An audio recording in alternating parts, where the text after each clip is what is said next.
Hey everyone, happy post 4th of July, happy 5th of July. Hope you're all having a wonderful week. I wanted to check in and really share my intention of the month being all about intentions. And this oil right here, Serenity, is really great for getting that clarity on your third eye. Just rubbing it right here every morning for like a week. May I see the truth. May I see the truth. Oh, it's so good. And you can also do it with clary sage. So, my intention is to see the truth, and my intention is to share all the practices that have really transformed my life with you. And the number one practice for all of it is really intention. And so, that is the focus of this month is to really connect to our intentions because they are really the seeds of our future. Intentions create our reality, and that's how powerful they are in really moving us forward. So, one of the most powerful practices is really reflecting on your heart's greatest intention, what your heart really longs for. And so, I'm kind of going to go into that with you guys this month and give you a little bit of a sneak peek of what that could look like. I also wanted to let you know that I'm really going in deep in A Course in Miracles right now. And I just had a lesson and it was so wild. All the lessons are crazy. They're crazy, but it really gets you thinking outside of your normal perception. And I actually have to read it because it's that crazy. I'm very visual. I was even doing like arrows and whatnot, nerding out. But this one says, every response that you make is determined by what you think you are, and what you want to be is what you think you are. So, translation, what we want to be is our intention, right? And that's actually what we think we are. And based on that is how we respond to life.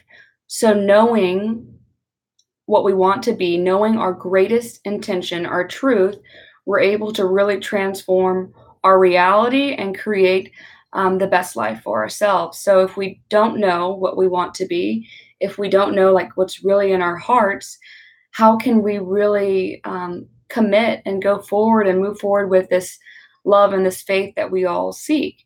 And really, in other words, our greatest intention is to manifest what we really are, our truth. So everything that we long for, we already are. And just a quick, history. I was so disconnected from who I really was or what was true for me ever since I was like a very young girl, just riddled with anxiety, constant state of like panic attack. And my mom called me a worry wart all the time because I would like look at her and be like, "Are you gonna get a tumor soon, like John Travolta from Phenomenon?" Like that movie freaked me out. It still kind of does with the wicker chairs or whatever. But I used to worry about all those things that were out of my control and just constantly worrying and anxiety, fear, not good enough, etc. And when I got older, I, of course, became really fond of drugs and alcohol because that really helped quiet all that down. And just having this like insatiable need to fill this hole is can be described as like a hole in the soul. And all humans really have it to some degree. It just depends on what you choose to fill it with. So it wasn't till I got sober that I actually started to reconnect to what really mattered most to me. And I was able to ask myself, like, what my heart truly longed for. Why was I doing all of this? And really, it came back to love. I wanted to love and to be loved. Like, that was it. Number one, love. And so, through that, through the process of really connecting back to my heart, I got to have a relationship with someone in sobriety. And it was the best, most honest relationship I've had. And we actually got to do a lot of these practices together. And one of the greatest practices was we got real with each other. We sat down, we collected our breath and our attention, and we each took turns. And so let's say it was me for like a minute. I would ask him, what does your heart truly long for? And he would respond with whatever came to mind first, the first thing. And whatever he said, I would just say, thank you. And then I would ask him again, what does your heart truly long for? And he would say it. And we continued in this fashion for like a minute or two, and really just paused after that, let the experience sink in. And then we switched roles, and he would ask me what my heart truly longs for. And we would unravel the depths of our longing. And it was literally the most beautiful thing I've ever experienced in a relationship, because we were so real and so honest, and we were really connected to our wisest spot in our being, and it's our heart. And so through that, we broke up. Not because of that, obviously, but that was awesome. But the relationship ended organically. It ended when it was supposed to end, and I was devastated when it was over. And I remember for the first few days after the breakup, I was doing everything that I remembered was not serving me. I was hoping that he would want me back. I was hoping that I could do something to change his mind, or that if he were to call and we were to have this epic conversation, that I would be okay. And once again, I was searching outside of myself for ways that I would feel okay and I would feel secure with who I was. And it wasn't until like 2 days after all that suffering and all that agony of looking outside and freaking out, that I realized, oh my gosh, I don't have to do anything but be with myself, but be like completely with what I'm feeling. And so I came right here in my little zone right here. And I got on my knees and I just like cried, and I was like, oh my gosh, I'm suffering. I'm sad, all this. And I just was with myself. I didn't have to deny or cover over any part of who I was or what I was feeling. And I just wept. And through that, I was able to like really get back in touch of why relationships are important, why this mattered to me. And it was because my deepest intention was to love and to be loved. And so I was able to reel it back in and give that love instead of out here, right here to myself. And so by remembering our intention, we can actually live and awaken through an open heart and really have that compassion and care for ourselves when we need it most. And when we take action, it's not from an impulse of needing to do something, it's from the wisest place in our being. So they really have the power to manifest and create a life that is in line with the highest potential for everyone. So that's why the inner work is so important, and just to know that we never have to turn away from ourselves. And the more connected we are, the more we can kind of start asking yourself like what your heart truly longs for.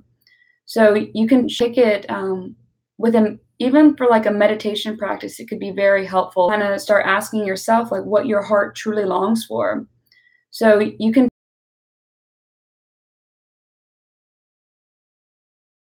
remembering before you meditate what the intention is for the meditation. Like, is it to wake up? Is it to know truth? Is it to love and to be loved? Like, having that intention allows you to move forward with the practices, which honestly is why I do everything I do, is because I remember that my intention is based in love, and that all of these practices allow me to show up and do that for myself and others. So and it could be, let's say, exercise, it could be relationships, it could be work, anything that you can imagine in your life and you want to figure out your intention, you can bring that to it and really ground yourself in that truth, and remembering like what you truly long for is what you truly are. So if you will, just do a quick check-in. You can close your eyes and just breathe. Bringing your awareness inside your body. Feeling your chest, your stomach, your hands. Feeling this heart. And breathing into it and out of it.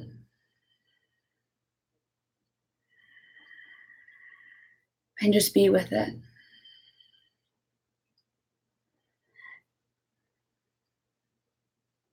And now you can think of something, a topic or an area in your life that is really keeping you from connecting to this heart. Asking yourself, what is keeping me from feeling at home in my body? What is keeping me from being at peace with who I am, at peace in this moment? What is causing suffering?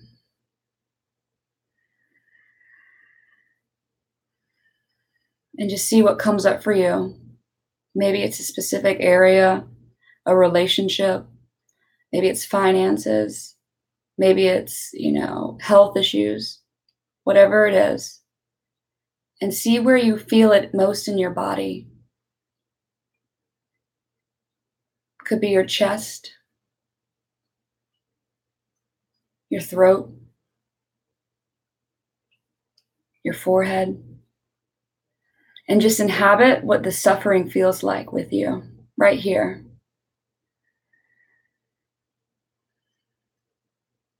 Not having to think about it, but literally just feeling the suffering in your body and bringing kindness to it.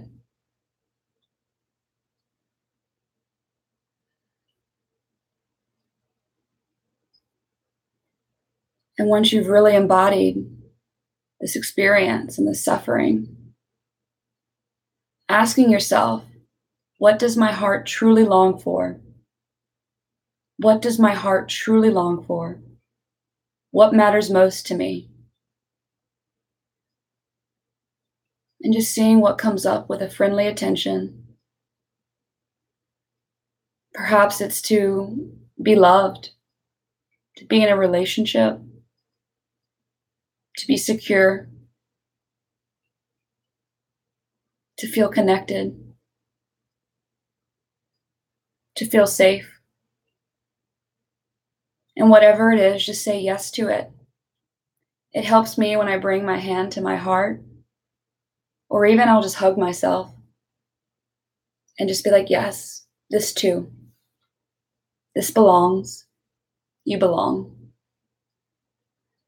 And just continue to ask yourself, what does my heart truly long for? Being patient. And then whenever your answers start to really simplify and to be real and true and pure, and you'll know it. You'll know when it's real. To be at peace, to be free. You'll know it's real for you. To honor it. And to really inhabit what it feels like to embody your deepest longing, your greatest intention. To love, to be loved. Let that circulate and let that ground you in whatever it is that you're struggling with, or whatever area you're really wanting to have a more wise response to. Remembering your greatest intention and letting that be your anchor. And you can open your eyes and just know that through that practice, through that undoing, we can really peel back and see what matters most to us. And it's really helpful whenever you are very, let's say, reactive and you can't seem to pause, and you can ask yourself, like, you're really angry, right? Or you're just pissed off because of financial insecurity, bills, you don't know how you're going to pay this. And just being able just to pause in itself is like huge. Like just letting that be your practice would be amazing. But then bringing that intention inwardly and just being like, what is this like right now? Where do I hurt? And then saying, what do I really long for? And it could be, I want to make more money. I want to have a better job. And to really just meet that with kindness, but continue to ask and think to yourself, like, if I had those things, what would that bring me? What joy would that bring me? And I love doing that because it kind of really gets to the root in a very quick way. Like, if I want a partner, what would that do for me? Oh, I'd know that I was loved. Okay. And if I knew that I was loved, what would that do for me? I'd be okay. And what would happen if you were okay? I could just be me. I could just be me and be free. So really getting to the root of what matters, and like honoring it and knowing that sincerity whenever you feel it, and letting that be your anchor no matter what. Let that be your practice to show up for who you really are. So that is my greatest intention, is to love and to let everyone know that these practices are here for you whenever you're ready. And it doesn't have to be some extravagant thing. Like, it can really just be, holy crap, I'm really pissed off right now. I'm about to like really say something or beat myself up, go inwardly and just like let that shame start spiraling and say, what's my intention again? Oh, that's right. I want to love. I'm not a like a perfectionist thing. Like, you don't have to always remember. Like, none of us remember always, and that's why we have each other to remind each other of our goodness, and that we can come back home whenever we're ready. It's always here, and it's just a practice. So what we practice grows stronger, and you get to show up and do this for yourself. Some other things, using the oils to really ground you in these practices is huge. One way, before leaving the house in the morning, just remembering your intention and using like a grounding oil like cedar wood, diffusing it or applying it to the bottoms of your feet, and just like reflecting for like a minute or two on like your greatest intention. What matters most to me today? Always, like, what does my heart truly long for? And just taking that time for yourself, using the oils as like an anchor too. And so when you go through your day and you have all the busyness and you're being pulled in various directions, pausing, using the oil to keep you grounded, to keep you connected and supported. And you can just inhale it even from your cupped hands.